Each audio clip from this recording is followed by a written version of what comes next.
Here are some important tips that I want you to consider before you try to pour your own concrete pad.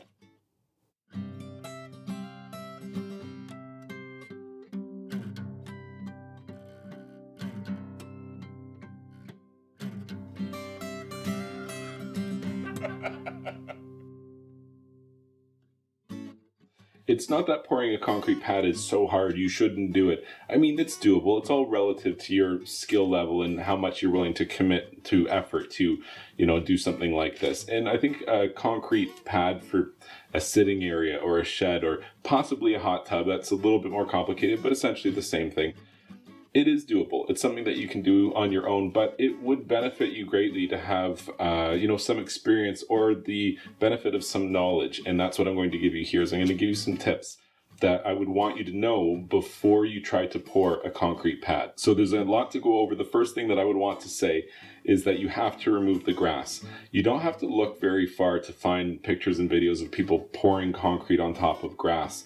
And I mean, what's the big deal, right? Like, it's a terrible idea. The grass is an organic substance. It's going to die. It's going to deteriorate. It's going to sink and compact in an uneven way. And ultimately, it's going to compromise and undermine the concrete. It is lazy workmanship and nothing else when it comes to leaving grass in place and pouring concrete on top of it. If I were going to pour concrete on this grassy area over here, then step one, remove all the grass from that area. So the next thing that I would say is you should want to pour onto a uniform substrate.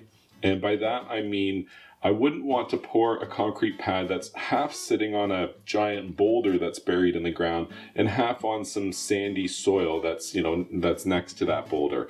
It would be a lot better if you could clear the whole area and have it all be a uniform substrate. And the reason why is that stone is going to move in your yard different than the rest of the soil. And so, what's going to happen is you could end up cracking or breaking your concrete pad, and some's moving this way and some's moving that way.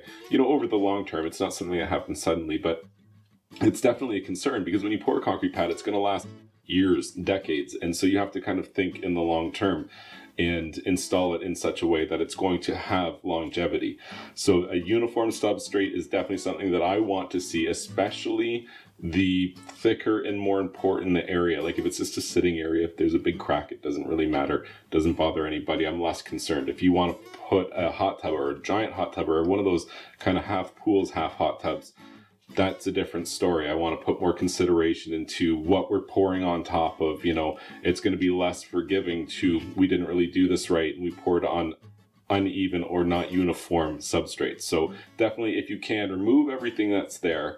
And that brings us to the next point. When you bring in your substrate to have a uniform substrate, like for example, 3/4 clear gravel is a very common substrate that I would pour concrete over top. You need to compact that. It's not a self-compacting material. There are self-compacting materials like gravel. Like one of them is a bird's eye gravel. It's little tiny stones, and the shape of the stones basically makes them like beans or like a beanbag chair. That's kind of how it acts and moves around all together. And you can't like dig a hole through it because the area next to it just keeps filling and keeps filling. Self-compacting. You don't need to use commercial compaction equipment to squish it all down. It finds its own level and it can't consolidate any further than that. That's what self-compacting is. Most mediums are not self-compacting in that you need to use like a tamper or some sort of compaction machinery to manually and physically squish the ground down. And the reason you do this is simple, because the concrete is going to kind of sit and float on top.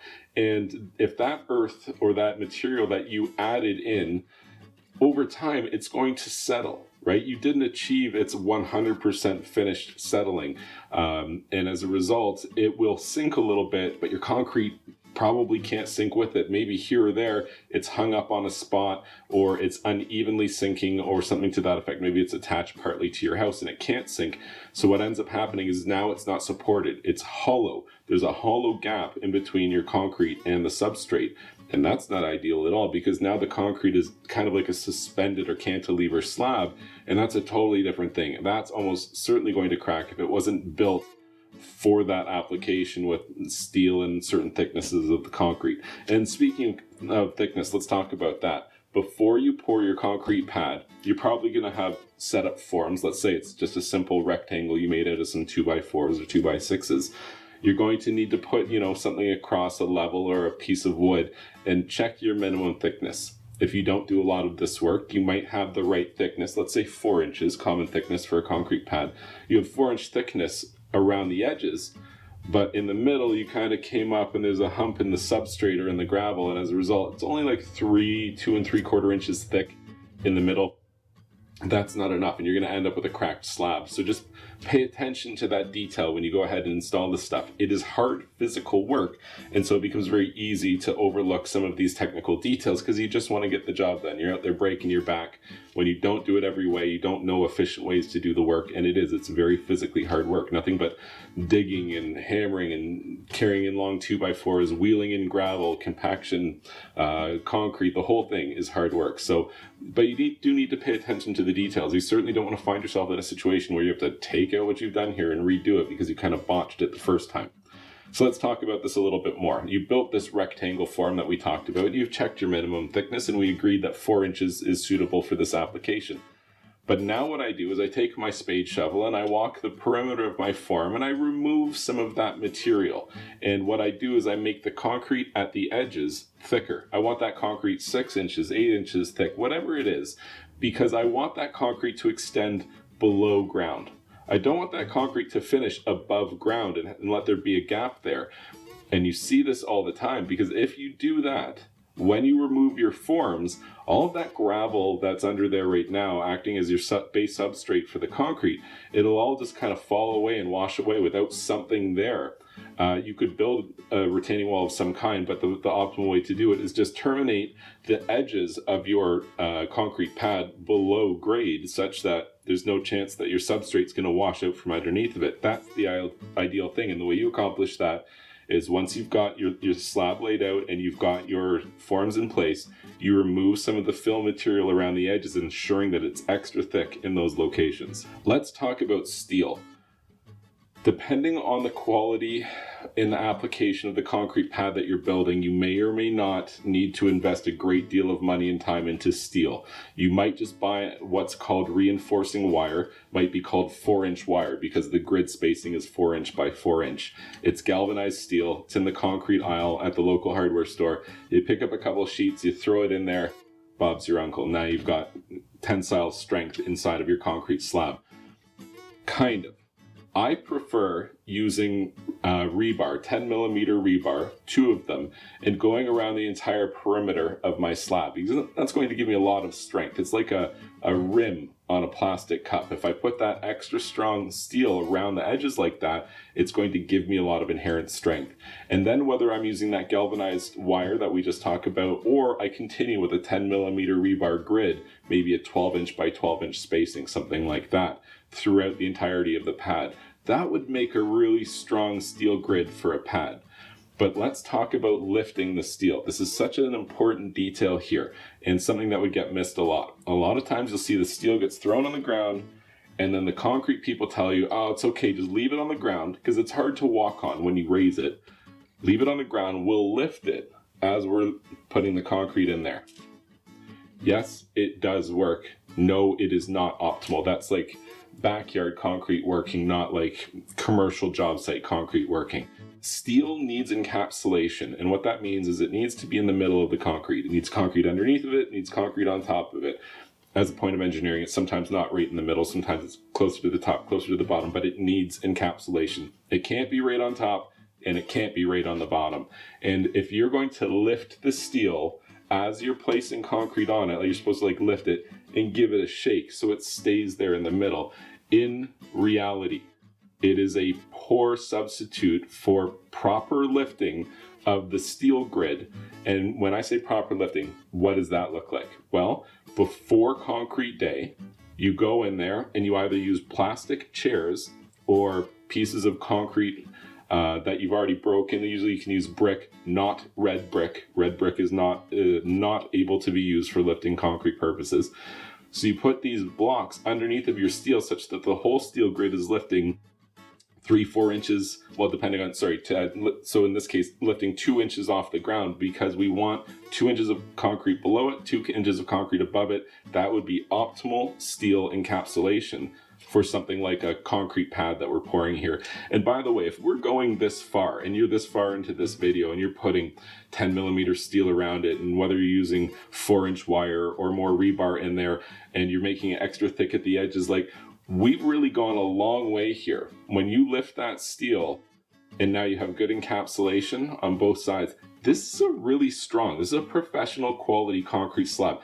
Maybe even better than professional quality, because there is complacency in people who do work all the time. And I've been doing this I've been lifting steel, and I guarantee you there's gonna be full of comments below this video. I've been finishing concrete for 75 years and we never had a problem. None of this matters to me, because the engineering behind it is that you want a very specific encapsulation, and the only way to achieve that is to achieve that finished specification before the concrete goes in. It is not possible to lift as you're going and achieve that quality standard. We are talking about a concrete slab here. This is pretty low-tech stuff. Probably just lifting the steel is fine. But since you're here learning about it to begin with, why don't we try to do it as well as possible? And that's what makes sense to me. So let's talk about the final point here that I want you to know directly before you pour this concrete pad. I mean, this is the last thing you do. Not even getting yourself another brewski or whatever. The very last thing you do before you pour this concrete pad, immediately before you pour the concrete, soak that whole area down. If that area is dry, or even remotely dry, when you put your concrete down, it's going to steal all that moisture away. First of all, gravity's working against you. It just filters down. Also, that's just how the ground works. When you pour a bucket of water on it, it doesn't stay there. It gets absorbed. And so that's what's happening here, is that you want to soak the ground thoroughly. And I mean absolutely saturate it to the point that there's pooling water, and then stop. That's kind of the point there. You specifically don't want existing pools of water, but you want to soak it to that point of complete saturation, and then you pour your concrete. And if you do that and you've followed all of the tips that we've talked about here, because it's actually quite a lot that we've talked about, considering this is just a really simple concrete pad that we're pouring, I mean, how hard could it be? Well, there's a bunch of stuff. We haven't even talked about the type of concrete and the way that you're going to mix it. But that's a lot of stuff that I think you'll find in a lot of other videos about how to mix concrete. Well, as it turns out, it's backbreaking labor, and then you mix it together and ta-da, you have concrete. But as we've talked about, these technical nuances are going to make the difference between a good slab and a bad slab. One that is full of cracks and fissures, and one that isn't. It's a perfect uniform finish on it. Maybe one that lasts 10 years versus one that lasts 30 or 40 years. Take the time, do it properly, do it once. You definitely don't want to have to take it out and redo it. It's a lot of work. It's definitely a doable project, but making your own concrete pad, for sure, it's a lot of work. I feel like he undersold the back-breaking labor part. I don't think I did, but just in case I did. Back-breaking, well, it's really not that bad. It's not that bad. All comes down to how, if you're getting the concrete, if you're ordering it in, you're getting a truck, you're just ordering it in and they're going to dump it right there for you. This is actually really easy. You're going to be able to do this for sure. Mixing it yourself by hand in a wheelbarrow, with a shovel, with a concrete mixer, any of these things, that escalates the difficulty quite a bit.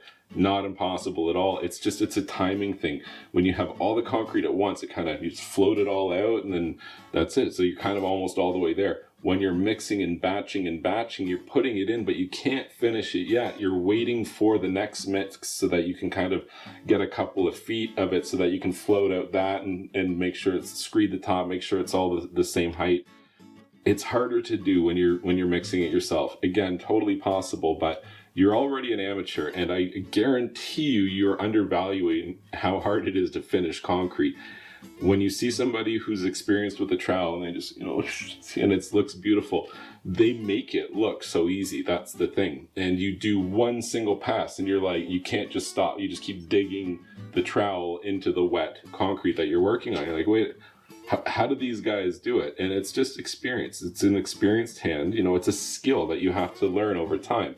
And you don't have that skill or that experience. And so you're replacing that with studying videos like this, and also tackling manageable projects. The thing that I like about a concrete pad the most is that you can have one piece of wood or something, and you can screed the whole pad at once to get the uniform level across the entire thing very easily. When you just have to stand in an open sea of concrete and just do flat work by eye and make it perfectly level with no pooling water areas or low spots, that is so much harder. But if you can just screed the top from your forms from side to side, that makes the job pretty manageable and pretty doable. I hope you found this helpful.